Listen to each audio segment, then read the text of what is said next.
اليوم جيت نهضر لكم على واحد القضيه اللي بزاف ديال المغاربه حنا في الثقافه ديالنا، في الهضره ديالنا ديال ديما فاش كنبغيو نقلبوا على خدمه ولا كنبغيو نقلبوا على كليان ولا كنبغيو نتعاملوا مع شي ناس، دائما كيقول لك خاصك باك صاحبي. ما خصناش نتقلقوا من هذه القضيه ديال باك صاحبي، حيت هذه القضيه ديال باك صاحبي واحد الحاجه اللي كاينه في جميع الشعوب الاوروبيه الامريكيه الاسيويه. وهذاك الانسان اللي كيعرف ذاك الانسان بالاخر فانه تي اسوري ليه الثقه، كي اسوري ليه جوده العمل، كي اسوري ليه هذا السيد انا راني ديجا خدمت معاه وصداق وزيد وزيد وزيد. فاحنا كنسميوها باك صاحبي وشي تيعرف شي وما يدخلكش الا اللي كيعرفوك، وديك الهضره ديال اللي كنعرفوا في الشعبويه كامله. ده واحد لو فونكسيونمون، ماشي هي حيتاش انت اليوم واحد الانسان غادي يقدمك لواحد الانسان فراك صافي قديتي غرض وانك غادي تخدم في ديك الشركه ولا غادي تخدم مع دوك الناس.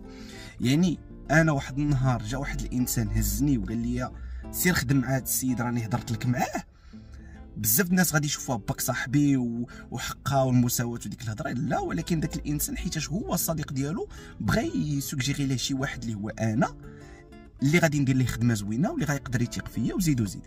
ولكن لو مومون اللي انا تنتهز وتنمشي نخدم مع داك الانسان، اشنو كتولي لا ريسبونسابيلتي ديالتي انا باش انني نكمل ديك العلاقه مع هذاك الانسان الاخر، وانه بصح يثيق فيا، وانني هذاك الانسان اللي صيفطني عنده ما يتحشمش. وتتبقى هذه مسؤوليه ديالك انت وعلى حسب البروفيل ديالك. كان هذا هو الفيديو ديال اليوم خفيف ظريف، تبارك الله عليكم، تشاو.